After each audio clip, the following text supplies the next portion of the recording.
Why is change so freaking hard, right? What has to happen for us to change? Let's find out.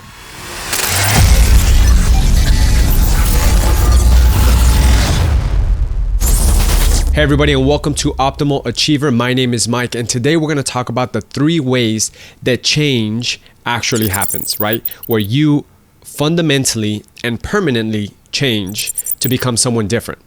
Why do we want to change? Well, for most of us, we want to change because we want to achieve bigger goals and we want to achieve, something special with our lives. But how does that change actually happen, right? How do we become that person that succeeds on every level?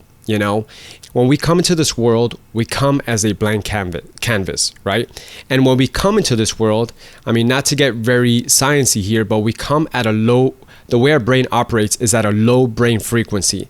And this low brain frequency is equivalent to someone being hypnotized, right? When someone is hypnotized, their brain goes into a low brain frequency. So what does this mean?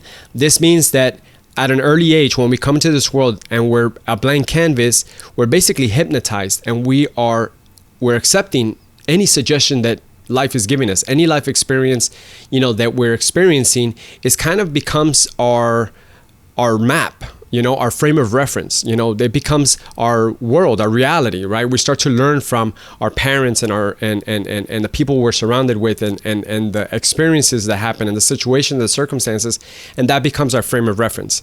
And then once it's embedded in our minds, once it becomes concrete, that just kind of becomes the map that our brain automatically uses for the rest of our lives, right? Once it figures out, okay, this is what happens and this is who I am and this is who I'm going to become, right? I'm limited. That's why most people tend to not be able to move forward in life, because they're limited by their past, right? They're limited by this map that only references their past. It doesn't reference a different future. It only references their past. It only knows its past. So the most probable outcome is going to be to continue to repeat your past, because that's the only thing it knows how to do. So how do we change that? On a fundamental level, how do we change that? Well, change happens in 3 different ways. So the first way that you change on a fundamental level is through a dramatic life event. So this is something that happens externally.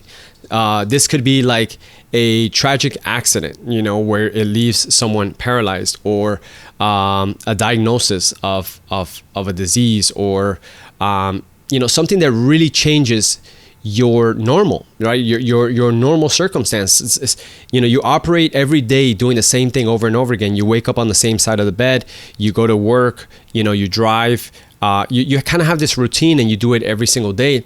And what changes that is when something happens, a dramatic life event that disrupts that pattern, and it disrupts it permanently, right?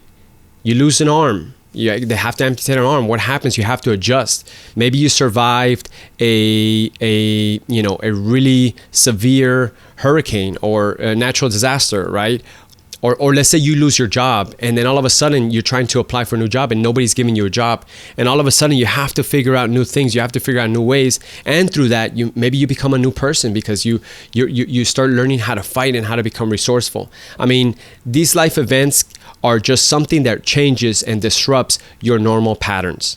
It could be a positive one too. Another one, like a positive one, will be moving to another country, right? Changing your surroundings, changing your triggers, changing your environment, going to a culture that maybe, the people you're surrounding yourself with are more positive, or, just are more happy, So it's just a dramatic life event that disrupts your regular patterns. And what that does is that your brain has to readjust to that, and it has to learn again from scratch. Like, it has to figure out things because you're in a new environment, or you have to adapt to a new circumstance. And even though I know this sounds kind of harsh, but like a lot of traumatic events for a lot of people have made them it's like a pendulum swing. Like, it goes really bad, but then all of a sudden it turns out to be really good, because from that traumatic event, they're able to grow. They're able to see life from a whole new perspective. They're able to appreciate things that they didn't appreciate before. And I've seen this many times. The example I give a lot of times is Oprah Winfrey, who had a rough childhood. You can research this. You can see, to learn more about what happened to her in her childhood, but she had a really, really bad childhood, tragic childhood. And from that, she made a vow to help people. She made a vow to do whatever she possibly could to help people not go through what she went through, or to help people overcome what she went through, right? She just wanted to help people because she experienced that. And I've seen that many times when, there's this other guy called Nick. I forgot how to pronounce his last name, but if you've seen him before, you know who I'm talking about. But he is literally, he has no limbs. Like he has a torso, and he has no limbs. But this guy is one of the top, I don't want to say just motivational speaker, because he's much more than that, but he helps people, he coaches people, he brings a lot of inspiration and motivation to people all over the world, and his limitations became his strengths. So sometimes those traumatic life events or things that happen that are really bad can turn out to be one of the most positive things that happen in your life.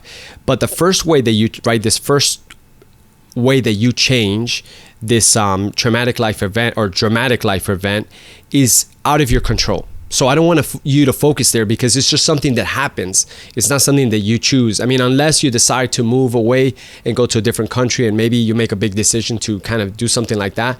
But for the most part, these events are out of your control, right? And so let's move on. So the second way that you change on a fundamental level is is through an epiphany, right? You have an aha moment. You have something that kind of internally disrupts your frame of reference, right? The first way that you fundamentally change is an external event, and the second way you fundamentally change is through an internal event. Something happens in your mind that you're like, oh my gosh, that makes sense, right? And it just changes or disrupts our current frame of reference. Like if, for example, let's say I had a cousin, and my cousin, and I don't have this cousin, but let's just say I'm just going to make him up. Let's say I had a cousin that he was just not necessarily the most driven or the most successful person, but maybe I haven't talked to them in 2 or 3 years. And all of a sudden they come back, and they all of a sudden they're super successful. Something happened to them, and they all of a sudden started a business, and all of a sudden they're super successful and super wealthy. And what happens is that they tell you, hey, look, I've never been successful in my life. I didn't even know the first way to even start the process or the journey of changing my life, but this is what happened. Right? And they tell me something, they tell me a secret, they tell me a formula, they tell me something that they followed that absolutely changed their life. That becomes an epiphany for me, because I'm like, wow, I see the change. If it happened to you, it can happen to anyone, right? And so that information is something that, changes my internal frame of reference. It's like, wow, I can't believe that worked. In another example is like, when we discovered the world was round, right? That's a big epiphany that changes your frame of reference, right? So there's certain information that might really, really radically change your frame of reference. Another example I can give you is my wife. When I met my wife, this is from her mouth. This is not from mine, but she said that the moment she met me, she knew she wanted to marry me.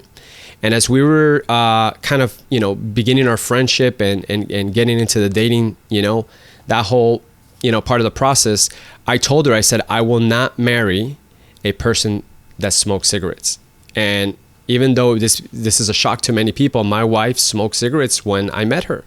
And I promise you this, that the next day or that day, as the moment she learned that information, it was epiphany in her mind, she stopped smoking, like right away. She fundamentally changed because a piece of information came into her mind, gave her an epiphany, and it changed her frame of reference. And she was like, I really want to marry this guy. I've never met a guy like this.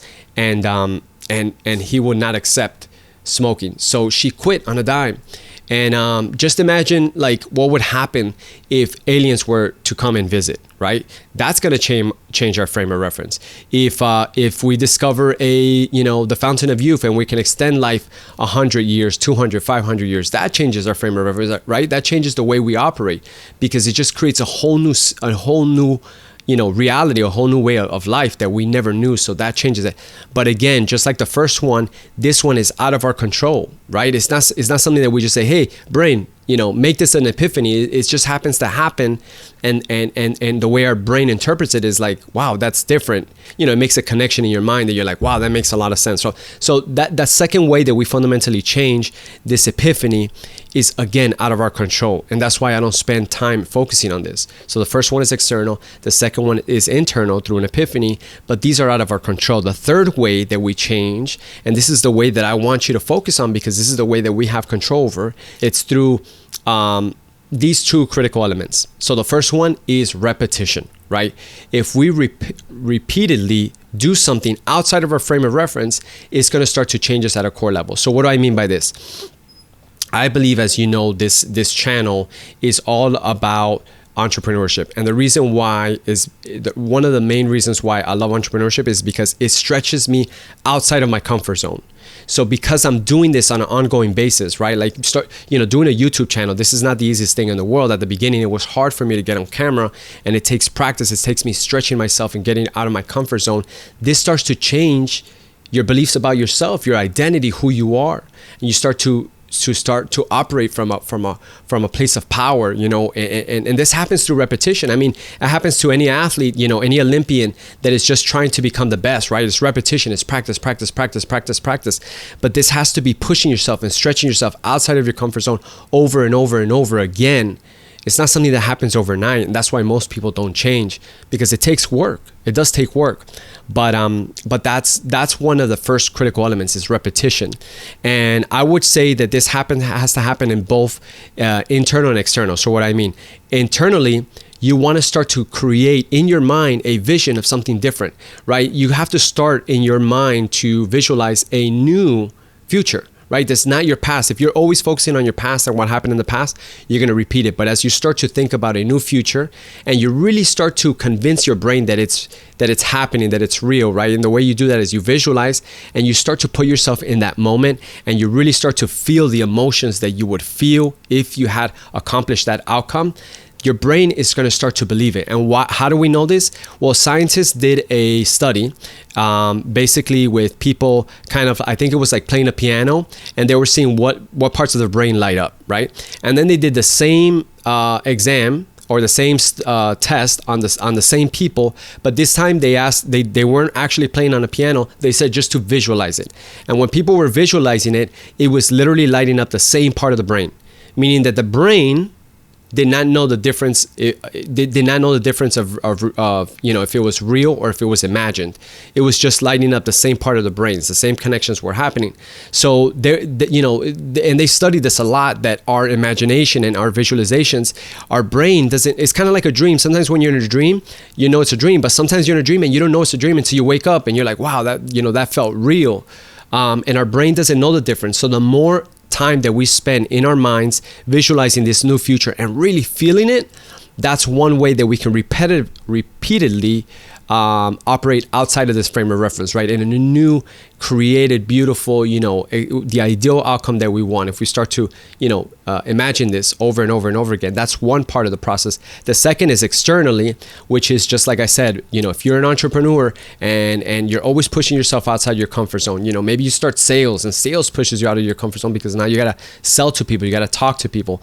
If you're in fitness, pushing yourself outside your comfort zone, pushing yourself physically, pushing past the pain, or being consistent, or eating right for a long time, and it might not be the funnest thing in the world to start eating healthy, but eventually, as you do it often enough, you repeat, then you start to change these habits.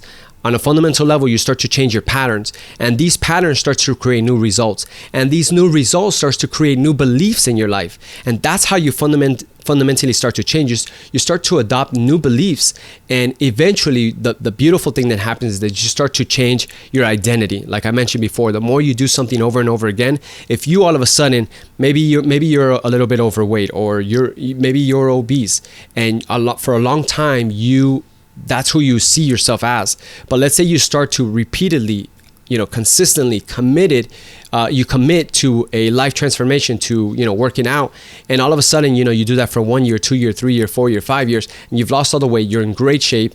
All of a sudden, like you're going to start to adopt that new identity. You're going to be like, what? Like, I'm not that person anymore. I'm someone different. And it's be through repetition. So that's the first critical element for you to change on a fundamental level. It's repetition.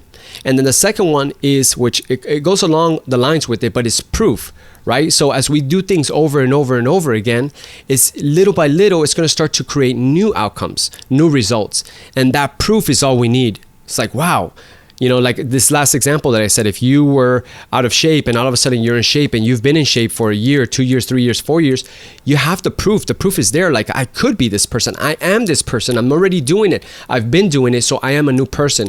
And that proof and the results that you see, you know, the person that you're looking at in the mirror and you're seeing the actual results, then that's all the proof you need. And inside of your mind, it changes everything. It says like, wow, I never thought I can do this before, but now I'm doing it, right?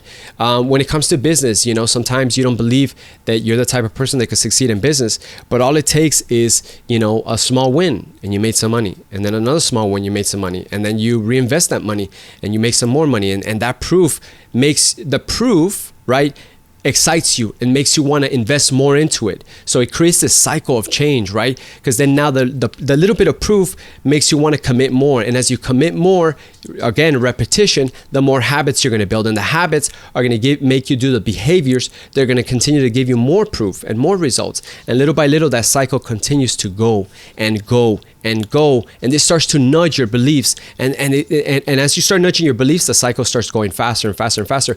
And then all of a sudden, when you dissolve those false beliefs and you adopt empowering beliefs, that's when you shift your identity for good.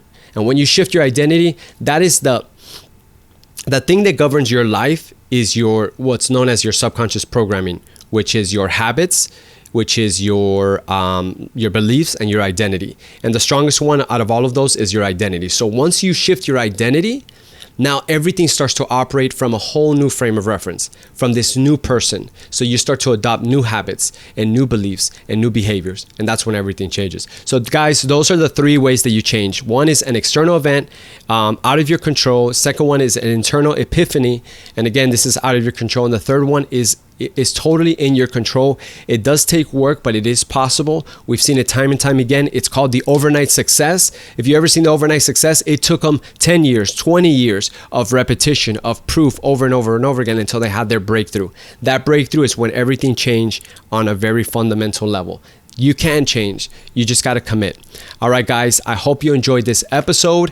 I got a lot more coming for you. I'm just starting to get a feel for what I'm going to be producing with my YouTube channel, but it's going to focus on mindset, but going on a deeper level, like subconscious programming, identity, beliefs, habits. I'm also going to be focused on productivity, focusing a lot mostly on how to be able to focus, right? How to be able to narrow your focus to really be able to get things done, how to execute, how to remove distractions, how to remove procrastination, perfectionism, get all that crap out of your system and to really be able to focus and be able to get things done. And finally, business. I'm really going to start to bring you guys a lot of practical strategies and formulas and whatever I'm going to basically be giving you, and this is the main goal of this channel, is to give you an optimized roadmap for you to succeed online as an entrepreneur, for you to completely change the landscape of your life when it comes to your finances, when it comes to your job. I mean, you're at your job, 3/4 of your life, 1/3 of your entire life is spent at your job. So I want you to change that environment, get in an environment where you feel like, wow, something that fires you up. So that's my goal, is to give you an optimized roadmap for you to leave your job, do what you love, make money. And then that way you can fight for the things that you value the most in your life. You can live the life that you want and become the person that you want. All right, guys, that's our show. Thank you so much for joining me. If you haven't done so yet, please subscribe to the channel. Hit the little notification bell for you to be notified about every new episode. And I think that's it, guys. Thank you for joining me and have a great day. Goodbye.